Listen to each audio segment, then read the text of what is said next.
Obviously, it's been, a few days since you broke the record now, but what was that moment like for you on Thursday night when you were able to, know that you surpassed, one of your former coaches?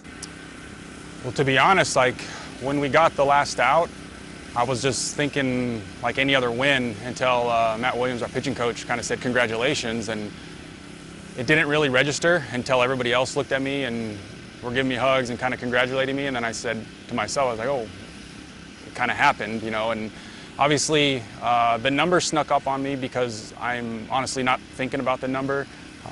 For me, it's having the opportunity the last 3.5 years to be able to come back here and do something special like that. But when I got to sit back and think about it, it starts to remind me of all the memories I've had and all the players I've come in contact with over the years, and it just gives me time to kind of reminisce on the past seasons, and that's what kind of the number reminds me of the most. What's it mean for you to be able to pass, one of your former coaches and one of your, guys who you learned from, and to be able to do this in a place that you've spent so much time? Yeah, it means a lot now, like when I sit back and think about it. One, because Doug DeCenzo was obviously one of my coaches, one of my managers. He was my first manager when I first got to Fort Wayne. So that holds a special place in my heart. And to know how long he coached and he managed, and then to have a record like this, it's something I never even thought of because, one, I was always a player. I didn't really have too many thoughts of being a coach. And then when I got into coaching, it was simply to help these young men get to the big leagues. Obviously, wins and losses are results of what happens on the field. But like the wins come from the preparation and all these guys putting in hard work, and it could easily be a different story if I wasn't able to come here the past 3 years, but grateful for the opportunity and happy to be, put into a category with Doug. When you look back at your past 3.5 seasons here, what sticks out to you the most? Probably the behind the scenes stuff that I get to be a part of every single day. The countless hours of talks and communication with my staff, with my players, going through the ups and downs, like those things that you guys don't get to see every single day is what not makes and breaks a year or a player, but it's the stuff that kind of separates everything else. The game is kind of the time when I can kind of let myself go, be relaxed to a certain extent. But it's the everyday grind, getting to the field early, setting a schedule, hopefully that it prepares these guys in the right way to eventually meet their goal of getting to the big leagues. And those are the things that I think about over the last 3.5 years, the stuff that I had and have had to go through to put these kids in a good position to win ball games, and to see the end result of Fernando Tatis and Ty France and Logan Allen and Austin Allen get to the big leagues and see the 2.60 to the show highlights, that's the stuff that resonates with me and tells me that I'm in a good spot right now and that I'm doing something that I love, and I'm grateful for the opportunity every single day. And now I'm leading this group of guys here in 2019 that are going to have the chance to be in the same spot as those guys, and those are the memories that kind of come to me when I think about that stuff. And I just want to keep doing what I do every single day and hope for the best for these guys. Do you have a favorite moment from the past 3.5 years that really sticks out in your mind? It's easy to say the playoffs, the championship run in 17, all the walk-off wins are special just because of the excitement and the adrenaline that goes into that. But honestly, as a coach, the most rewarding part of it all is the hours and time spent with a certain player, and you see him make progress in stride, especially when you put in a lot of work before the game, after the game, and then he gets into a situation where it comes through and you see it translate. That's what gives me chills on the field, is because nobody gets to see that part of the day. They all see the end result on the field, but our coaching staff, our players, the hours of work they put in, and then it translates. That's what kind of gets me excited. That's what keeps me kind of going every single day when I get to the field, hoping for that click, I call it, where everything that we put in finally translates and gets them one step closer to the big leagues. As you reflect back on your playing career and your managing career now, how much has the Padres organization and the Tin Caps meant to you? I could go on forever, man. Like with that, obviously I've spent my majority of my pro career with the Padres. The special place in my heart for them is, you know, I can't even speak highly enough about it. They were the ones that got me out of independent ball, brought to Fort Wayne, and started my tenure here with the Padres organization. And for it to come full circle and be back in Fort Wayne where I got that opportunity, like it means a lot. I talk with my family, I talk with my dad, and we kind of go back to 2008 when I got that phone call and how that all went down. And to think about it now, how it went from the Coliseum to here to Parkview, and now things like this record and things like the players that I've managed get to the big leagues, and you see Fernando Tatis reshaping an organization like he is, and the excitement that he's bringing to the city, and to know that I had a small, very, very small part in that moment, in that 2017 season of helping him get to that level, means the world. And like that's, as a coach, like that's why you go through those hours of stress and frustration, is to get to that moment when you can see your players thrive, get to a level where they can excel on the field at a high level. And now we're just hoping that every single crop of guys that come through Fort Wayne has that same opportunity, and that's what I strive for every single day. You mentioned, you know, when you first started playing, you didn't really think coaching was going to be much on your mind. When you got that offer, that opportunity, what was it about the coaching position and the managerial position that made you want to say yes? When I entered my second to last season of baseball, I can feel myself starting to help the younger guys. If it was just a natural reaction, a level of professionalism that I thought needed to be upheld when you play this game, I started to kind of devote my time more to helping other guys than helping myself. And that's when it kind of clicked and gave me some sense of feeling of like, hey, I think I might have a chance to, you know, impact others than myself. And when I decided to hang him up, there was other coaches, coordinators in the Padres organization that were giving me, you know, compliments and telling me that I would be a good coach. I didn't think manager right off the bat. You know, I was thinking get my feet wet as a hitting coach or a defensive coach. But some guys said that I had, you know, the attributes to be a manager, and that kind of overwhelmed me at first. And didn't get the job right away. You know, when they were trying to get me in, things fell through, and I had to go get a part-time job. And I got a text or a phone call, I think in the middle of June sometime, from Randy Smith, who I'm extremely grateful for, telling me if I wanted, or asking me if I wanted to go coach rookie ball. And I told him I'd be there in a week. You know, like I knew it was something I really wanted to do.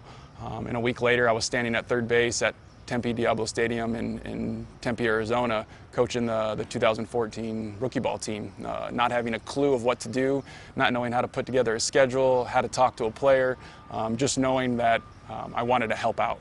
And you know, I got thrown into the fire, which I'm glad I did, because it helped me learn as fast as I did, and things started to fall into place. I started to run extended programs, and I started to get the opportunity to go and coach at an affiliate in Tri-City, Washington, and that's when it started to click and started to show me that I had, you know, the skills to go ahead and make an impact on the younger men that I was going to coach. And you know, ever since then, I haven't stopped learning. I'm still learning every single day from the staff around me, the coordinators, the players that teach me a lot every single day on how to just deal with people. And I take those skills to the heart and try to get better every single day. When your time here in Fort Wayne comes to an end, you know, what would be the thing that you're going to most remember about the Summit City, and what do you hope that they remember most about you? The people, the staff, Mike Nutter, like it's first class all the way here. Like, I am extremely humbled to be able to call Parkview Field like home for the last 4 years. the people that come into this stadium and compliment us as a team, us as a staff, us as a city, you know, the awards that these guys get for putting this production together every single day, and I get to be a part of that. Like, not too many people get that opportunity. I'm just trying to do my part to leave it in a better place than I found it. So whoever takes over for me after I leave is in a good spot to hopefully beat my record. And that's how you keep good things going.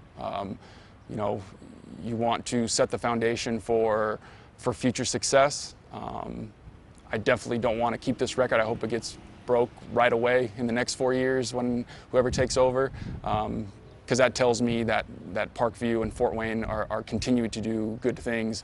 But overall, like, I just want people to remember me as somebody that influenced the community, influenced young men in a way that is going to benefit, you know, future runs in not just baseball, but just life in general. You know, the relationships and everybody I've come into contact with the media, with the staff, with the players, the coaches. You know, I want to be remembered as somebody that, like, did the right thing day in and day out to put everybody in a spot to be successful, and hopefully, and I have no doubt that, you know, Fort Wayne and Parkview Field and the staff here will continue that success, and, you know, just hope for the best as the future comes. What's the ultimate goal for you, coaching and managerial-wise? I'd be lying if I said I didn't want to, you know, eventually be at the big league level and be able to influence that level of play. But honestly, like, if I start to think that far ahead, I kind of get away from what I'm trying to do here. And I'm a true believer in mastering your domain day in and day out, and letting the cards fall like as they will. If the Padres or another organization find value in me at a certain level, whether it be the big leagues or another low A team, you know, like, I'm just going to do my thing. I'm not going to try to create this false sense of entitlement or anything like that because of what's happened in the past. I literally, like, come out here and play catch with Juwan Harris and want to coach him through how to grip a baseball the right way, how to set an approach at the plate. You know, like, those are the small little things that stack up over time that get me to a place that I'm in right now. And that's pretty much how I'll take every single day. And if that leads to the opportunity to coach in the big leagues, so be it. I'll be grateful for that opportunity, and we'll run with it as best I can. But for now, like, I'm having a really good time coming to Parkview Field every single day and being able to speak to you guys, speak to these players, be able to influence the young men that are in their first full season, because to me, I think it's one, if not the most important level in their pro career of how to become a professional, how to treat the game the right way, how to treat people around the game the right way. You know, and if I'm stuck here for the next 10 years, I'd be perfectly fine with that. I know obviously you're a big family guy, and it's not easy having them not here in Fort Wayne, but how much have they played a role in what you've been able to do here and what you've been able to do in your career? Yeah, like, they're everything to me. My wife has, you know, been there since I started playing pro ball, you know, and grateful that she, you know, is okay with me being able to leave every single year and do something I love while taking care of the kids and, you know, being the person that keeps everything together. You know, they come out here once a year, depending, it could be a month, it could be a week, depending whatever fits in our schedule. And, you know, I cherish that small time I have. And once I get home, once the season's over, you know, it's family time 100% of the time. I'm with my two little knuckleheads every single day, doing the daddy thing, taking them everywhere as much as I can, because I know once I start up again, you know, it's full speed ahead. She knows that once I get into the heat of the moment and everything, and I'm talking to her every single day about the frustrations and things that go on and the good things that go on. You know, she knows that I'm, you know, in the spot I need to be, and she's okay with that, you know. And I look forward to, like, every single day me getting closer to spending time with them. And you know, if it wasn't for them, like, I probably wouldn't even be in this position, because one, if it wasn't for my dad pushing me and creating that sense of discipline and commitment to whatever I do, my mom telling me to, you know, not hold back and to, you know, not be afraid to speak my mind and do things like that, it would be hard to be a manager. It would be hard to be a coach in professional baseball if I didn't have those attributes about myself. And then to have the support system that I do with not just my wife and kids, but my mom and dad and my sisters and my wife's family, you know, like, I could guarantee you that I probably wouldn't be here right now. You know, and they support me every single day.